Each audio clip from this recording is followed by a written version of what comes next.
नमस्कार मैत्रिणींनो, शिवणकाम विथ पुष्पामध्ये तुमचं पुन्हा एकदा मनापासून स्वागत आहे। तर आजच्या व्हिडिओमध्ये आपण ब्लाऊज फिनिशिंगसाठी काही महत्त्वाच्या टिप्स बघणार आहोत। त्यासाठी तुम्ही आजचा व्हिडिओ संपूर्ण पहा, कारण आपल्याला ब्लाऊज कटिंग येतं, ब्लाऊज संपूर्ण व्यवस्थित शिवता पण येतो, परंतु जर ब्लाऊजला आपल्या छान फिनिशिंग नसेल तर आपला ब्लाऊज दिसायला छान दिसत नाही। आणि त्यामुळे काय होतं, एकदा आपल्याकडे आलेलं कस्टमर पुन्हा आपल्याकडे येत सुद्धा नाही, कारण आपल्या ब्लाऊजचं फिनिशिंग पाहूनच आपल्याकडे कस्टमर येत असतं। जर ब्लाऊजला छान फिनिशिंग हवं असेल तर आज काही महत्त्वाच्या अशा टिप्स मी तुम्हाला सांगणार आहे। त्या जर तुम्ही फॉलो केल्या आणि त्या पद्धतीने जर तुम्ही ब्लाऊज शिवताना त्या टिप्स फॉलो करून ब्लाऊज जर शिवला तर ब्लाऊजचं फिनिशिंग तुमचं परफेक्ट येणार आहे आणि तुमचे कस्टमरसुद्धा वाढणार आहे। त्यामुळे आजचा हा व्हिडिओ तुम्ही कुठेही स्किप करू नका, संपूर्ण पहा, कारण खूप अशा इम्पॉर्टंट्स अशा ह्या टिप्स आहेत। या टिप्स तुम्हाला बघा, तुम्ही आजपर्यंत कुठेही ऐकल्या नसतील, परंतु ह्या टिप्स जर फॉलो केल्या तर नक्कीच तुम्हाला फायदा होणार आहे। कारण मी सुद्धा एक घरगुती टेलर आहे आणि मी या टिप्स फॉलो करूनच माझे ब्लाऊज शिवत असते। त्यामुळे एकदा आलेलं कस्टमर ब्लाऊजचं फिनिशिंग पाहून पुन्हा पुन्हा आपल्याकडेच येतं, हा माझा स्वतःचा अनुभव आहे, तोच मी तुमच्याबरोबर शेअर केलेला आहे। त्यामुळे नक्की हा व्हिडिओ तुम्ही संपूर्ण पहा, त्याचा नक्कीच तुम्हाला फायदा होणार आहे। तर चला, आपण जास्त वेळ न घालवता कुठल्या आहेत अशा त्या महत्त्वाच्या टिप्स की जेणेकरून त्या शिवताना फॉलो करायच्या आहेत, तर चला बघूयात आपण। तर बघा, इथे मी कटोरी ब्लाऊज घेतलेला आहे बघा, आणि कटोरी ब्लाऊज कोणताही ब्लाऊज असू द्या, त्या ब्लाऊजच्या तुम्ही अशा पद्धतीने कोणत्या टिप्स फॉलो करायच्या आहेत ज्यावेळेस आपण ब्लाऊज शिवत असतो। तर बघा, सर्वात आधी आपण काय करत असतो, ज्यावेळेस आपण ब्लाऊज शिवत असतो त्यावेळेस आपण कटोरी सर्वात आधी तयार करून घेत असतो बघा। तर सर्वात आधी आपण काय करायचं आहे बघा, कटोरीचा टक्स ज्यावेळेस आपण घेतो त्यावेळेस इथे सिंगल शिलाई न देता डबल शिलाई देऊन घ्यायची आहे। एकदा आपण या साईडने शिलाई देऊन पुन्हा ज्यावेळेस खाली येतो त्यावेळेस इथे पण आपण दोन्ही साईडला आपण काय करायचं आहे, शिलाई ही लॉक करायची आहे, जेणेकरून बघा ज्यावेळेस आपण कटोरी घातल्यानंतर इथे काही वेळेस बघा ताणल्यामुळे धागे किंवा लूज पडतं, इथे धागा तुटला जातो किंवा धागे निघतात। तर अशा पद्धतीने जर दोन्ही बाजूला शिलाई लॉक केली तर तुमची टक्स अगदी परफेक्ट येणार आहे, कुठेही उसवणार नाही, धागे वगैरे निघणार नाही। तर ही झाली एक आपली टिप्स बघा। त्यानंतर जो आपला टक्स असतो बघा, इथे अशा पद्धतीने दुमडून घ्यायचा आहे व्यवस्थित बघा, खूप छान फिनिशिंग दिसत आहे बघा टक्सचं। तर अशा पद्धतीने टक्स दुमडून घ्यायचा आहे आणि त्याला पण शिलाई देऊन घ्यायची आहे। आणि ज्यावेळेस आपण टक्स योकपट्टी आणि कटोरी जोडणार असतो त्यावेळेस तो टक्स जी आहे, जे साईड आहे ती बघा मी कुठल्या साईडला केलेली आहे, हुक आणि आयपट्टीच्या बाजूला करायची आहे। त्यामुळे बघा ब्लाऊजला फिनिशिंगसुद्धा खूप छान येतं। तर ही झाली एक 2 नंबर टिप्स आहे बघा आपली। तर या पद्धतीने टक्सचं फिनिशिंग द्यायचं आहे, जेणेकरून ब्लाऊज पाहता क्षणी कस्टमरला आवडलं पाहिजे बघा। आता हे झाले आपल्या 2 टिप्स। त्यानंतर बघा, जी योकपट्टी आहे बघा, योकपट्टी कशा पद्धतीने जोडलेली आहे, ही उलट्या बाजूने आहे की सुईच्या बाजूने आहे अजिबात समजत नाही आहे बघा। तर योकपट्टी जोडताना सुद्धा काय करायचे, अंडरग्राऊंड योकपट्टी जोडायची आहे। जर तुम्हाला अंडरग्राऊंड योकपट्टी जोडता येत नसेल तर त्याचा व्हिडिओसुद्धा माझ्या चॅनलवर आहे, तो तिथे तुम्ही जाऊन नक्की बघा, त्याचा तुम्हाला फायदाच होईल। अशा पद्धतीने योकपट्टी फिनिशिंगसोबत जोडायची आहे, जेणेकरून अजिबात कुठेही धागेदोरे वगैरे दिसत नाही। आणि अशा पद्धतीने योकपट्टी जोडल्यानंतर काय होतं बघा, सिल्की सुळसुळीत ज्यावेळेस आपल्या ह्या काठपदर साडी वगैरे असतात त्यांचे खूप जास्त धागे वगैरे निघतात। अशा पद्धतीने योकपट्टी जोडल्यानंतर अजिबात कुठेही धागे वगैरे दोरे दिसत नाही आणि ब्लाऊजला खूप छान असं फिनिशिंगमध्ये ब्लाऊज असा दिसत असतो बघा। हे झालं आपलं तिसरी टिप्स। आता त्यानंतर कटोरी जोडताना बघा काय करायचं आहे, कटोरी जोडताना नेहमी काय करायचं आहे, कटोरी आणि हा जो साईड पार्ट आहे बघा, पूर्ण मी ब्लाऊज उलटा करून घेते, जेणेकरून तुम्हाला समजणं सोपं जाईल बघा। तर बघा, कटोरी आणि साईड पार्ट, कटोरी जोडताना बघा खूप नवीन जे शिकत असतात त्यांना माहीत नसतं कटोरी कुठल्या साईडने जोडायची आहे। तर कटोरी जोडताना नेहमी खालच्या बाजूने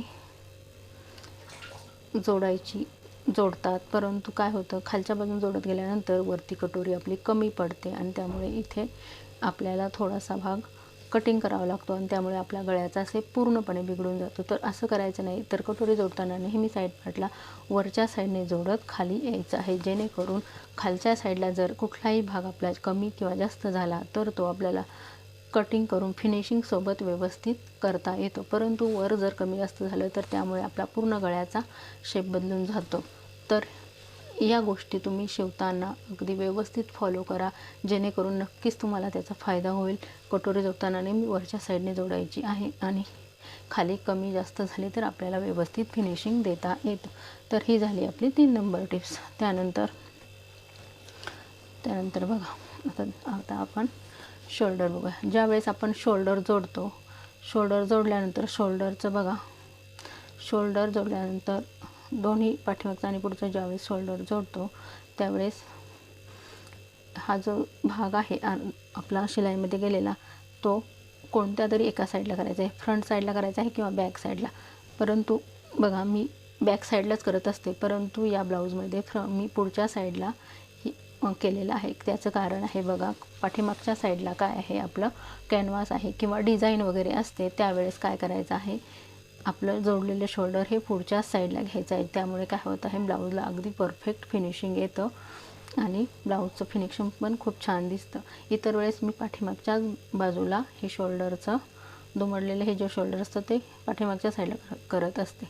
तर बघा काही वेळेस काय करतं एक भाग या साईडला होतो किंवा एक भाग पुढच्या साईडला, त्यामुळे ब्लाऊजला अजिबात छान फिनिशिंग दिसत नाही, शिवल्यानंतरसुद्धा छान वाटत नाही.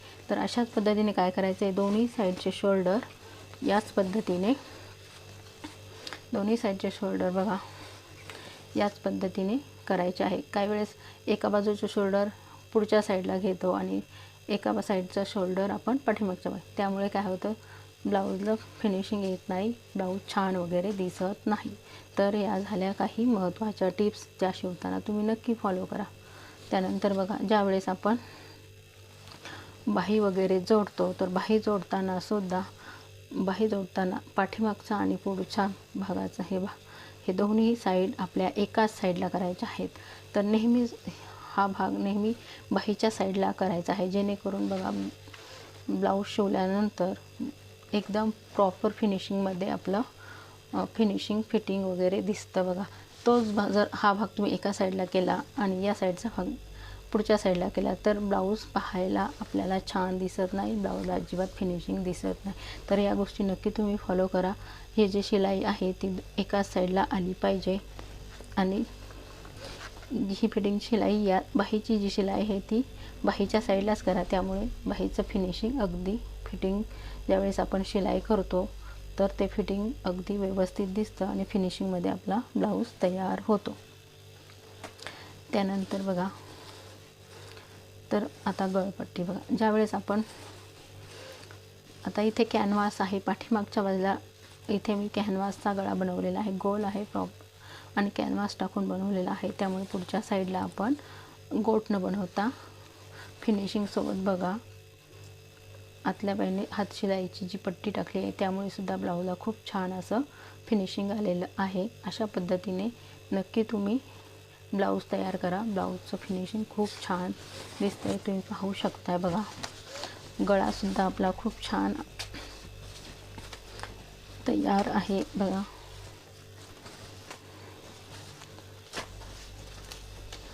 तर तुम्ही पाहू शकता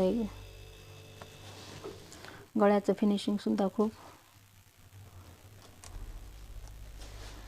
व्यवस्थित आलेलं आहे बघा. आकार तुम्ही पाहू शकता, खूप छान गोलाकार आकार आलेला आहे, कुठे कमी किंवा जास्त आकार होत नाही. तर या गोष्टी तुम्ही नक्की फॉलो करा आणि या टिप्स वापरून तुम्ही कटोरी ब्लाऊजचं सुद्धा किंवा कोणताही ब्लाऊज असू द्या या टिप्स फॉलो करा. तुमचं ब्लाऊजचं फिनिशिंग अगदी प्रॉपर आणि व्यवस्थित येईल. त्यानंतर बघा हुक आणि आयपट्टी सुद्धा दोन्ही काही वेळेस ही हुक आणि आयपट्टी नेहमी जोडताना प्रॉपर पट्टी जोडताना दोन्ही भाग सारखे करून घ्यायचे आहे आणि सारखे करूनच नंतर आपण हुक आणि आयपट्टी जोडायची आहे बघा. हुकपट्टी जी असते ती आतल्या बाजूने दुमडायची आहे.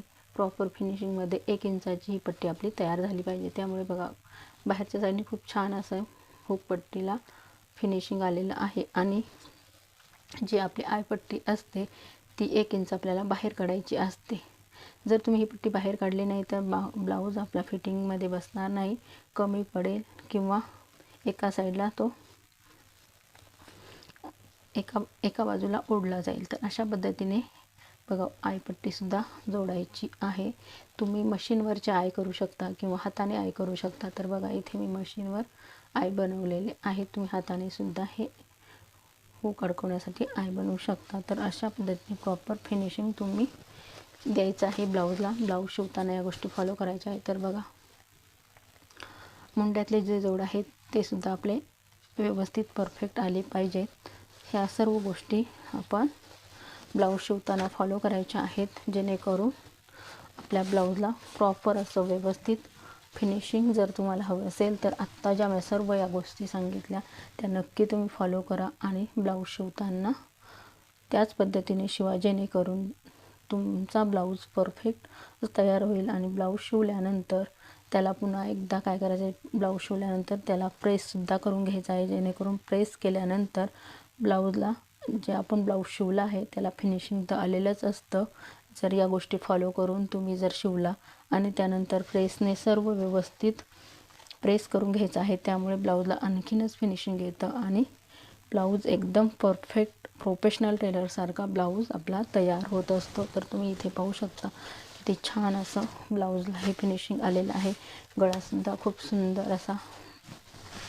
तर अशा पद्धतीने ब्लाऊज पाहता क्षणी कस्टमरला आवडला पाहिजे. तर त्यासाठी या सर्व गोष्टी फॉलो करा आणि ब्लाऊज तयार करा. तुमच्याकडे कस्टमरची गर्दीच होईल आणि तुमचं ब्लाऊज फिनिशिंग आणि फिटिंगसुद्धा परफेक्ट येईल. या गोष्टी फॉलो नक्की करा. आजचा व्हिडिओ कसा वाटला तुम्ही कमेंटमध्ये नक्की सांगा. व्हिडिओ आवडला असेल तर लाईक, शेअर आणि सबस्क्राईब करायला विसरू नका. धन्यवाद.